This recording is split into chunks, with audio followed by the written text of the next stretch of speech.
이제 이번에는 두 개의 파일을 꺼내 볼게요. 자, 여기서 이제 로고 이미지만 컵에다 합성을 해 주고 싶어요. 그러면 로고 이미지만 추출을 해야 되겠죠?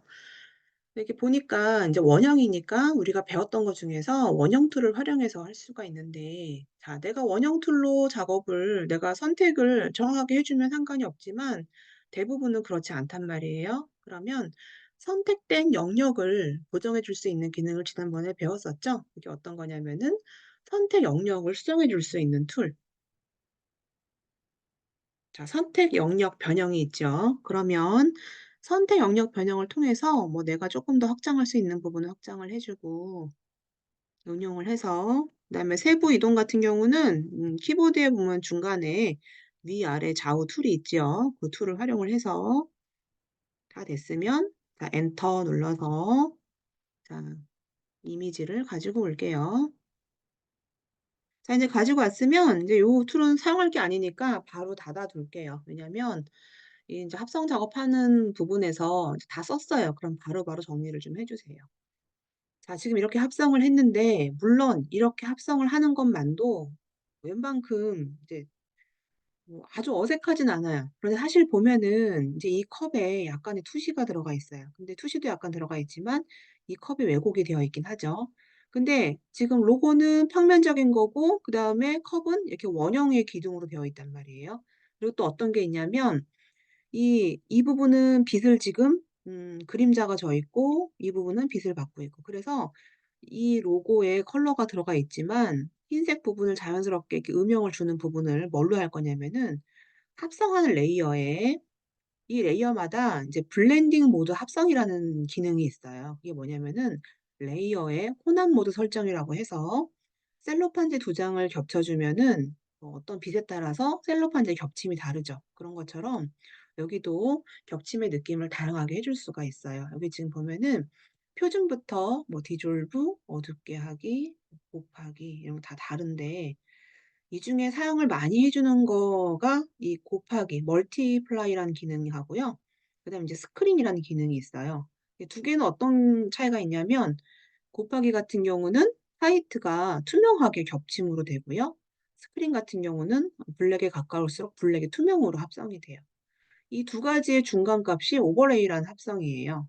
근데 요거는 또 어떤 또 상황에서는 굉장히 화사하게 합성이 되기도 하는데요, 컬러에 따라서. 그래서 '내가 흰색을 좀 투명하게 해 주고 싶다.'라고 할 땐 이 곱하기 기능으로 합성을 많이 해 줘요. 근데 인제 위에 보니까 이거는 어둡게도 자연스럽고 곱하기도 자연스럽고. 그래서 여러분들이 이 블렌딩 모드라는 걸 보면서 여러분들이 최대한 자연스럽게 합성할 수 있는 것이 있으면 적용을 해 주면 돼요. 저는 지금 보니까 뭐 두 가지 다 괜찮은 것 같은데 좀 더 자연스러운 게 곱하기 같아서 곱하기로 할게요. 왜냐하면 곱하기에서는 흰색 부분이 투명으로 적용이 돼요. 그럼 이 로고에서는 원래 하얀색 부분이 있었는데 그 하얀색 부분을 여기 음영에 맞춰서 약간 어둡게 해 줬어요. 자, 일단 이렇게 해도 아까 처음보다는 쪼끔 더 자연스러운데 제가 약간의 원형의 기둥 모양으로 좀 합성을 해 주고 싶은데, 자, 이게 될진 모르겠지만 자, 컨트롤 T 눌러서 형태 변형으로 들어가서요. 어떤 게 있냐면 여기에 지금 인제 뒤틀기라는 기능이 있어요.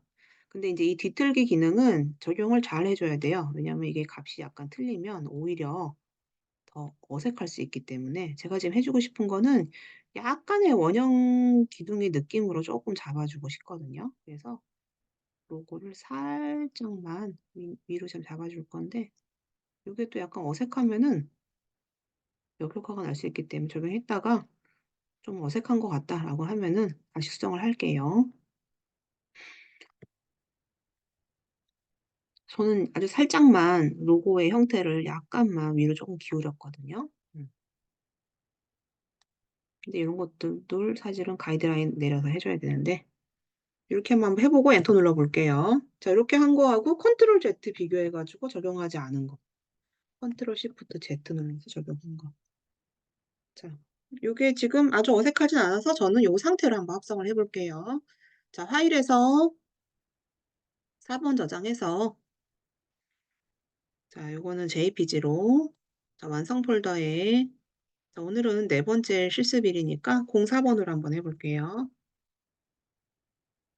자, 이렇게 저장했는데 여러분도 실습 한번 해 보다가 '아 컨트롤 T 눌러서 왜곡하는 게 너무 어색하게 됐다.' 그러면 이제 바로 돌려주세요. 자, 요거는 원본은 그냥 넘어갈게요. 자, 인제 그러면 자, 요거는 뭐 넘어가고요. 요거 한번 해볼 건데요. 인제 어떤 기능이 있냐면 내가 캔버스 사이즈를 확장을 할 건데 그냥 확장을 하게 되면은 내가 만약에 인제 예를 들어서 캔버스 사이즈를 이 부분을 기준으로 자, 요 부분을 기준으로 이렇게 늘려줄 거예요, 요렇게.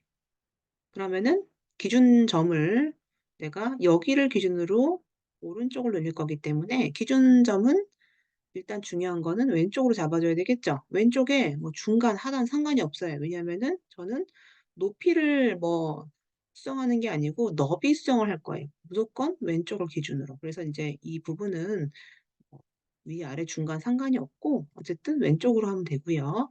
확장을 예를 들어서 한 1200 정도로 내가 늘리겠다. 그러면 얘를 기준으로 1200의 사이즈로 늘게 돼요. 배경은 지금 나의 흰색 백그라운드가 흰색이기 때문에 흰색으로 확장이 되겠죠. 자, 이 상태에서 저는 어떻게 해줄 거냐면은 저는 이제 좀 늘려주고 싶거든요, 이 지금 이 화면을. 그래서 예를 들어서 제가 컨트롤 T 눌러서 이 화면을 확장해 주고 싶어요. 근데 확장을 해 주면 어떤 현상이 있느냐. 이거 말고 Shift 키 누르고 가로만 확장해 주고 싶거든요.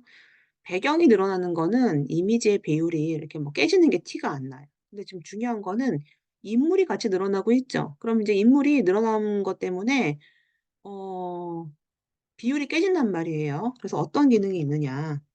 물론 뭐 사람을 제외하고 이 부분만 늘리거나 뭐 그럴 수도 있어요. 근데 요 챕터에서는 뭐가 있냐면은 사람만 보호하고 나머지를 늘려주는 기능이 있어서 한번 해 볼게요. 자, 인제 그러면 내가 보호하고 싶은 부분을 먼저 선택을 해 주는 거예요, 보호하고 싶은 부분.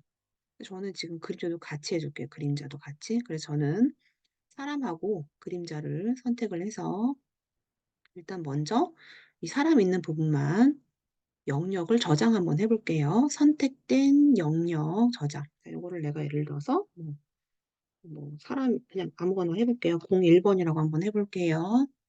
자, 저는 일단 01번이라는 부분을 저장을 했고요. 그다음에 이렇게 한번 해 볼게요. 선택을 해서 늘려줄 건데 여기에 어떤 게 있냐면은 내용 인식 비율이라는 기능이 있어요. 편집에 보면은. 이건 뭐냐면 자, 눌러 볼게요. 그러면 어떤 거를 보호할 거냐 물어보는 게 있거든요. 저는 아까 01번이라는 영역을 저장해 놓은 게 있어요. 저는 01번을 저장을 보호를 해 주면서 영역을 늘려줄 거예요. 그랬더니 사람은 컨트롤 Z, Shift 키 누르고 사람은 그대로 있고요. 지금 배경만 늘어나고 있죠. 자, 그래서 저는 사람은 보호해 주고 배경만 늘려주는 기능으로 다 해서 엔터나 확인 눌러주면 돼요. 자, 고 기능이 어떤 거냐면은 내용 인식 비율이라는 기능이에요. 지금은 내가 선택한 게 없기 때문에 내용 인식 비율에 대해서 뭐 비활성화되어 있지만 내가 선택한 부분이 있으면 "어떤 거를 보호하면서 해줄 거냐?"라는 걸 물어보는 게 이 내용 인식 비율이에요. 내가 아까 저장을 해준 부분이 있어서 이렇게 되어 있어요. 자, 이렇게 해서 자, 요거 저장하고요.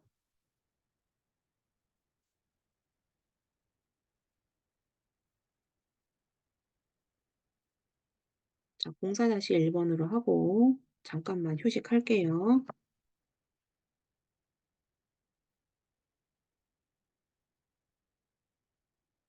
여기까지만 하고